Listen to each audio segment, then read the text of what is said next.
Hello बच्चों, good morning all of you. और कैसे हैं? उम्मीद करते हो अच्छे से होंगे। तो हम लोग पढ़ रहे थे गॉस के नियम के अनुप्रयोग। गॉस के नियम के अनुप्रयोग।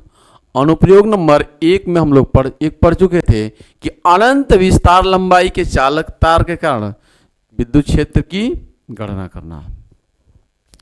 आज हम लोग अनुप्रयोग नंबर 2 पढ़ेंगे, आवेशित चालक गोले के कारण विद्युत क्षेत्र की गणना। ठीक है, electric field due to charge conducting sphere के बारे में हम लोग पढ़ने वाले हैं। तो एक हम ऐसे गोले की बात कर रहे हैं जो आवेशित है। ठीक है, एक हम गोला लेते हैं और ये गोला कैसा है? यह गोला आवेशित है। यह एक गोला है, यह गोला कैसा है? आवेशित है। यानी इस गोले को जैसे ही हम आवेश देंगे, तो यह आवेश इस गोले पर एक समान रूप से वितरित हो जाएगा, क्योंकि यह एक चालक गोला है। कैसी गोला है? चालक गोला है। और चालकों को जैसे ही हम आवेश देते हैं, आवेश इसके सतह पर एक समान रूप से वितरित हो जाते हैं। चालकों को जैसे ही हम आवेश देते हैं, आवेश इसके ऊपर समान रूप से इसके पृष्ठ पर वितरित हो जाते हैं। हमने प्लस क्यू आवेश दे दिया और ये समान रूप से इस पर वितरित हो गया। मान लीजिए इस गोले की त्रिज्या है r। इस गोले की त्रिज्या कितनी मान ली जाए? r है। ठीक है, इस गोले की त्रिज्या r है। इस बात को हम लोग लिखेंगे कि माना चालक गोले की त्रिज्या r है। इसे प्लस क्यू आवेश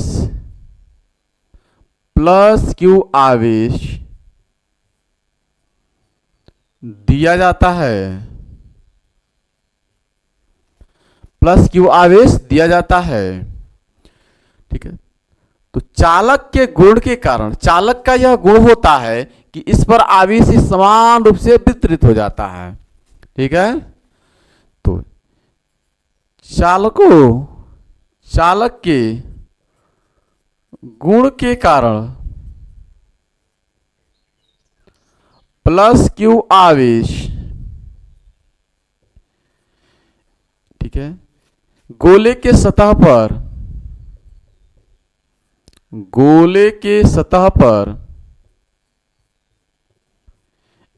एक समान रूप से वितरित हो जाता है। वितरित मतलब फैल जाता है। ठीक है, फैल जाता है। ठीक है, और इस आवेशित गोले के कारण हमें विद्युत क्षेत्र की तीव्रता कैलकुलेट करनी है। कहाँ? तो गोले के बाहर, गोले के पृष्ठ पर और गोले के अंदर। कहाँ कैलकुलेट करना है? तो गोले के बाहर, गोले के पृष्ठ पर, गोले के अंदर। ठीक है, तो इस आवेशित गोले के कारण, इस आवेशित गोले के कारण, ठीक है,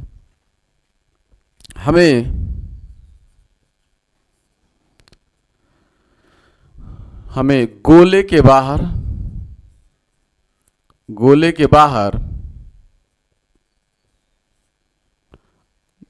के पृष्ठ पर, गोले के पृष्ठ पर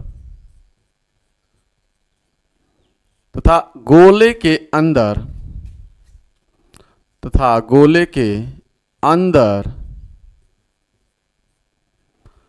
ठीक है, विद्युत क्षेत्र की तीव्रता की गणना करनी है। विद्युत क्षेत्र की तीव्रता की गणना करनी है। इतनी बात समझ में आ रही है कि हमने सबसे पहले एक गोला मान लिया जिसकी त्रिज्या हमने क्या किया, r माना है। इस बात को लिखे, माना चालक गोले की त्रिज्या r है। इस चालक गोले को प्लस क्यू आवेश दे दिया जाता है, इस गोले को प्लस क्यू आवेश दिया जाता है।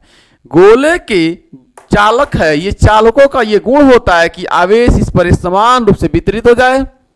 ठीक है, आवेश जैसे ही चालकों को आप देंगे तो चालकों पर आवेश जो होगा वह एक समान रूप से वितरित हो जाएगा। तो चालक के गुण के कारण प्लस क्यू आवेश गोले के सतह पर एक समान रूप से वितरित हो जाता है, यानी फैल जाता है। इस आवेशित गोले के कारण हमें तीव्रता निकालना है। कहां पे? हमें गोले के बाहर, गोले के पृष्ठ पर तथा गोले के अंदर विद्युत क्षेत्र की तीव्रता की गणना करनी है। बात समझ में आ गई? पहला पॉइंट है गोले के बाहर। पहला क्या है? गोले के बाहर। ठीक है, तो आवेशित गोले के बाहर, आवेशित, ठीक है, गोले के बाहर, आवेशित गोले के बाहर।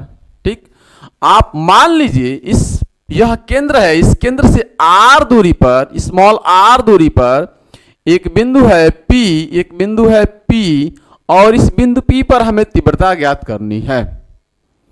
इस बिंदु पर हमें तीव्रता ज्ञात करनी है। ठीक है, आवेशित गोले के बाहर, यानी कंडीशन क्या है? ये r, स्मॉल r बहुत दूर है इस कैपिटल R से। स्मॉल r बड़ा है कैपिटल R से, ये कंडीशन है। ठीक है, स्मॉल r बड़ा है कैपिटल R से, ये कंडीशन है। आवेशित गोले के बाहर हमें विद्युत क्षेत्र की तीव्रता की गणना करनी है। ठीक, तो इसके लिए हम लिखेंगे माना, ठीक है, गोले के पृष्ठ से, पृष्ठ के बाहर, गोले के पृष्ठ के बाहर, इधर लिखते हैं, माना गोले के बाहर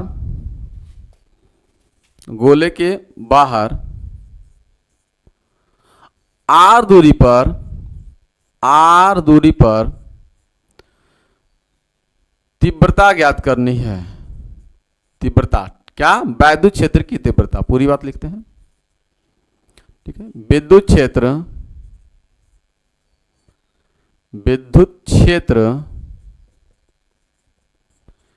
की तीव्रता ज्ञात करनी है, तीव्रता ज्ञात करनी है। अगर यहां पे विद्युत क्षेत्र की तीव्रता हमें ज्ञात करनी है बिंदु P पर, तो बिंदु P से होकर जाने वाला एक गॉसियन पृष्ठ की परिकल्पना करेंगे। क्या करेंगे? एक गॉसियन पृष्ठ की परिकल्पना करेंगे। ठीक है, इसके लिए हम क्या करते हैं? ठीक है, बिंदु P से होकर जाने वाला एक गॉसियन पृष्ठ की परिकल्पना करेंगे। ठीक है, यानी माना गोले के बाहर r दूरी पर विद्युत क्षेत्र की तीव्रता की गणना करनी है, ज्ञात करनी है। ठीक, तो इसके लिए क्या करेंगे? इसलिए क्या करेंगे आप? सर्वप्रथम इसके लिए बिंदु P से होकर जाने वाला एक गॉसियन पृष्ठ की परिकल्पना करेंगे। ठीक है, एक गॉसियन पृष्ठ की परिकल्पना करेंगे। अब इस गॉसियन पृष्ठ के बिंदु P पर आप मानेंगे एक अल्पांश लंबा, एक अल्पांश क्षेत्रफल। अगर पूरे एरिया को, पूरे पृष्ठ को आप मान लेंगे S, पूरे पृष्ठ को मान ले S, तो ये छोटे से अल्पांश को क्या मानेंगे आप? DS। क्या मानेंगे? DS। ठीक है। और इस ds का जो वेक्टर होगा, ds वेक्टर होगा, वह ठीक सामने होगा, लंबवत होगा, ठीक है। और केंद्र से विद्युत क्षेत्र की तीव्रता को क्या होगी, बाहर की तरफ ठीक लंबवत होती है, तो इस डायरेक्शन में ही होगी तीव्रता, ठीक है। इस डायरेक्शन में ही होगी तीव्रता, ठीक है। इसी डायरेक्शन में तीव्रता भी होगी, यहाँ पे दिखा रहे तीव्रता यहीं पे होगी, डायरेक्शन इसी डायरेक्शन में बाहर होगी, यानी ई भी इसी डायरेक्शन में होगा और ds भी इसी डायरेक्शन में होगा, दिख रहा है ना जी। ई भी इसी डायरेक्शन में होगा और ds भी इसी डायरेक्शन में होगा, यानी थीटा की वैल्यू यहाँ पे क्या होगी, 0 होगी, ठीक है। तो परिकल्पना करते हैं, इसके लिए क्या करते हैं, ठीक है। इस पूरे पृष्ठ से गुजरने वाला हम फ्लक्स की गणना करेंगे, ठीक है। इसलिए परिकल्पना करते हैं, ठीक, इसके लिए पूरे पृष्ठ से गुजरने वाला फ्लक्स की, ठीक है, फ्लक्स निकालेंगे, लेकिन पूरे पृष्ठ से गुजरने वाला फ्लक्स हम निकाल नहीं पाएंगे, तो हम अल्पांश ds के कारण गुजरने वाला फ्लक्स निकाल लेते हैं पहले, ठीक है। तो इस पृष्ठ पर अल्पांश ds पर विचार करते हैं, ठीक। अल्पांश क्षेत्रफल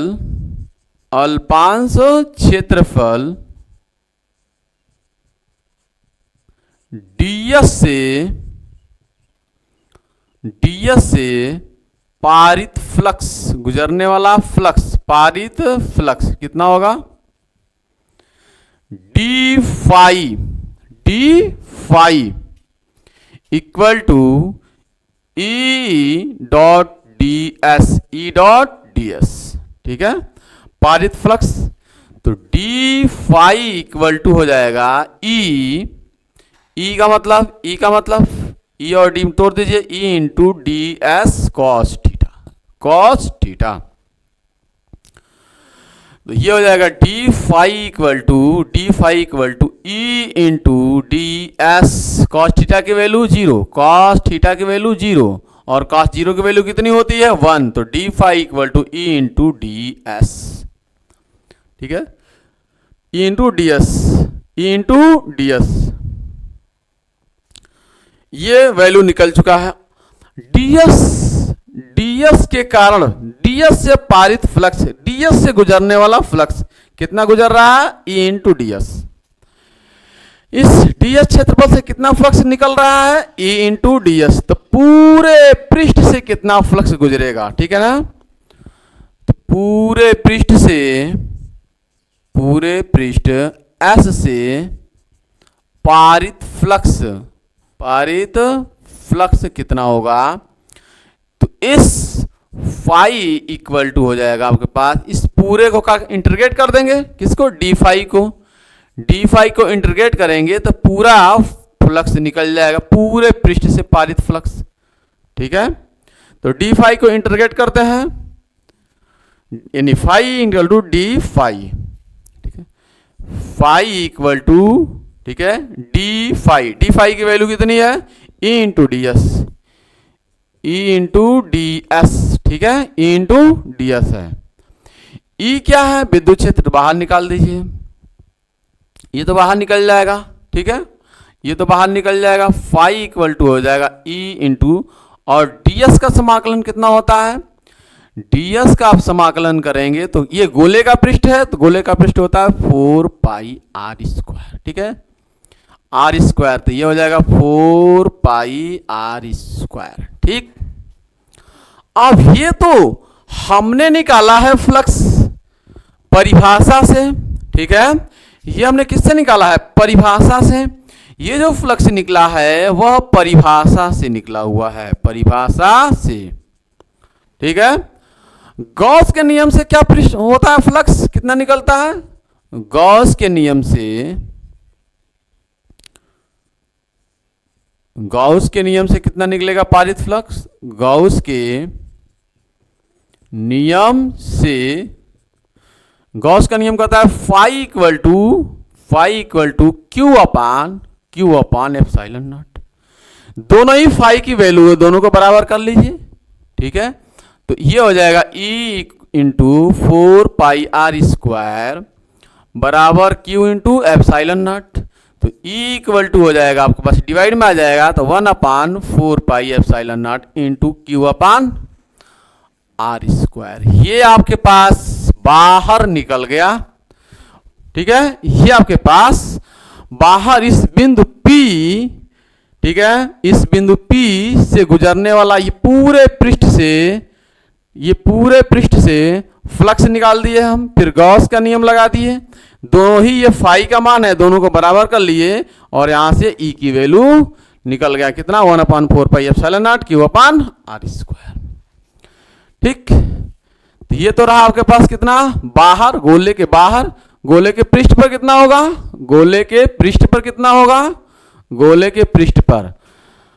दूसरा केसेस, दूसरा कंडीशन क्या होता है? गोले के पृष्ठ पर दूसरा कंडीशन, ठीक है, गोले के पृष्ठ पर, गोले के पृष्ठ पर r बराबर r हो जाएगा। क्यों?